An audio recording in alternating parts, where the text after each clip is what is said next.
Hi everyone, back again. I bet you thought that it was going to be a quiet time of year and I wouldn't have anything to make videos about. Well, actually it's a really busy time of year with the type of projects that we've got on the go in the field at the minute, because we're going to make the most of the nice weather. I say nice weather, it is still January. It's foggy here today, but it's not too cold actually, and it's not wet, so we're going to make the most of it. And today I'm going to be talking about something which is relatable to no matter what size and scale you're growing on, and that is boundaries. So in our field here in North Yorkshire, that's the northern perimeter of the field there, and to the eastern perimeter of the field we've got this L shape of hedge which is very established, and it's got hawthorn and it's got elder flower in it, and it's got, what else has it got in it, rose hips and holly and loads of lovely things. So it's a nice mixed hedgerow. But when I moved into the field, there was nothing along these fenced edges here, which are to the west and to the south of us. That fence is there to stop the livestock and the other thing in the field. But what I was aware of was that there's a very strong wind comes down off the hill over there, and that absolutely bashes through this field when it blows.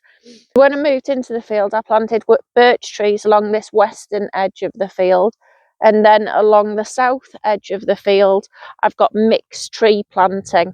So I've got sorbus, I've got apple, I've got plum, I've got crab apple, and I've got ornamental blossom trees along that side.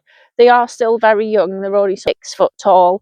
It's a long-term project is planting trees. So in the new area that I'm cultivating at the bottom of the field this year, I would like it to feel quite enclosed and like its own little oasis of planting. I want it to be quite separate from the rest of the field, which I'm going to let go a lot wilder this year and see what pops up. And obviously we're going to be doing the wildflower sowing in the section that we were working on last week. But the cultivated area where we're going to grow our cut flowers, I want it to feel separate. But what I don't want is a very cultivated hedgerow. So I don't want a hedge line like you might see in some urban gardens where it's clipped taxus or clipped privet. That's not the kind of feel that we're going for in that planting area. So what I've decided to do is lift a few shrubs from different areas of the field, mainly where the wildflowers are going to be, because I used to have a hedge that had started growing to section off the field, and I want to just blur the lines between the lovely buttercup meadow that grows over the far side of the field there into where we're going to have lots more varieties of wildflowers. And I don't want there to be a hedgerow going down between the two fields. So hopefully that the field as a whole works together, from the very wild area into the slightly more cultivated and slightly more design-led section of our planting down there. So therefore I can lift lots of my shrubs from this area, and I'm going to use them to create our boundary this year down in that area. And now is the perfect time for me to be doing that. If you've ever come across the term field grown and lifted, back when I used to work in plant nurseries, that was something that you'd see quite a lot. It means that someone who's cultivated the plant, the nursery normally, has grown that plant, put it in a field, established it for a few years. So you generally get a bigger plant and then lifted the root ball and sold it on. Normally they wouldn't be in pots, they would just be bare roots. So you get lots of roses and trees, and some shrubs are done bare root and lifted, it's called. So basically we're going to be bare root and lifting today, and we're going to be lifting lots of lovely shrubs which will add to some structure in our area down there and create a kind of mixed hedge. I've kind of an idea of which shrubs I want to work well with each other. So those shrubs are going to be a lot taller and some are going to be a lot shorter to create interest. And we're going to be mixing in shrubs with berries on as well, because I just think lots of different textures works well together. So talking about texture, we're definitely going to be lifting and moving this plant here. This is called Catinus, and I think it's royal purple, this variety. Some people call it smush, because when it clouds of smoke. This one here I've had for quite a few years, and it's actually already been moved once when I moved fields in 2020. So I'm going to dig it up again and move it again, poor Catinus. but I'm sure it'll be fine once it gets its feet into the ground. So there you go. There's our cotinus lifted. Well, one of them anyway, as you can see. He's put out some quite healthy roots in the last few years when he's been in the ground. So it's a bit of a shame I had to lift him really.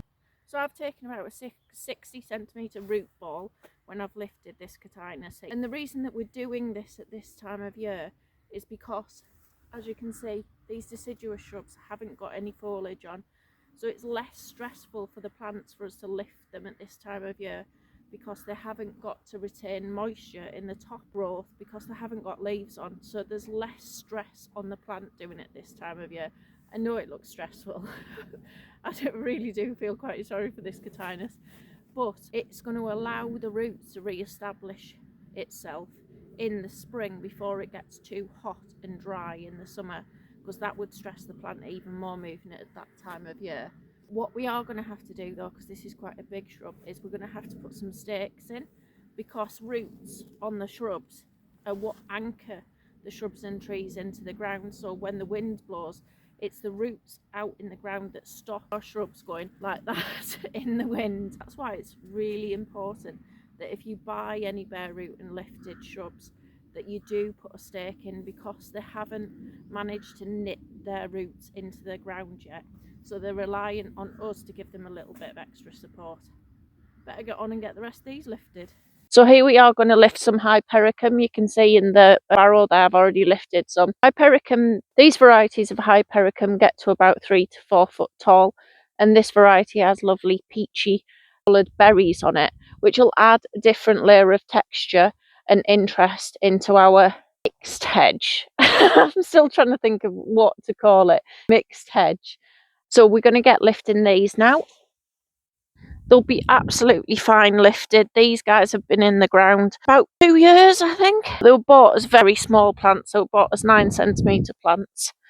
So you can see how much they've grown since that point. There we go, I've managed to get everything lifted that I think I want to create our texture. We have lifted Deutzia Nico, which is a really lovely early summer flowering shrub with lovely white delicate flowers on it. We've got Unanimous Spindleberry. It's one of my favourite ever shrubs, to be honest. It's a complete colour clash, but I just love the berries on that. We've got Physocarpus Darts Gold, because we've got Diablador, Lady in Red, Little Joker, Brown Sugar, and various other burgundy ones along that Physocarpus hedge there. So we've got this Darts Gold, which is the very zappy lime green colour. We've got lots and lots of currant bushes. We have got white currants, red currants, and black currants. So they're to add to this texture again of adding berries and lots of interest to things. We've got our cotinus smoke bush there, so we've got all that lovely soft smoke which comes out of it in the flowers in late summer.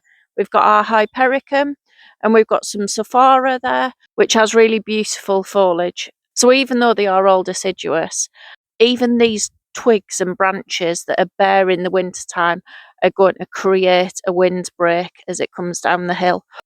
So what I've now done with these shrubs that I've lifted to protect them until I'm ready to plant them is I've laid them down on a slight angle, so they're like that, opposed to standing up, because we are due a storm tomorrow, and because the roots aren't in the ground, these plants will fall over, and I want to protect them from that stress as much as possible.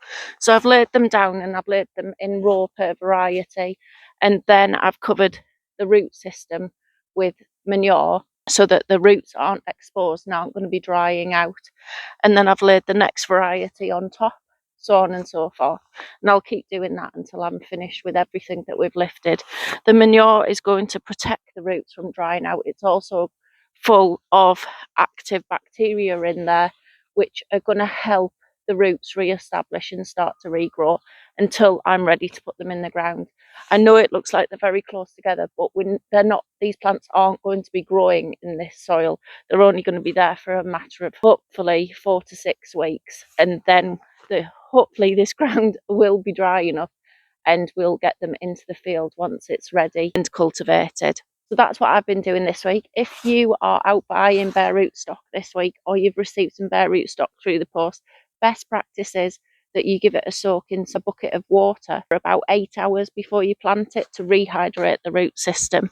These plants have just been lifted and have been stored in some compost, so they shouldn't have dried out too much in that process. And don't forget to stake it, because it doesn't have roots in the ground to hold itself down.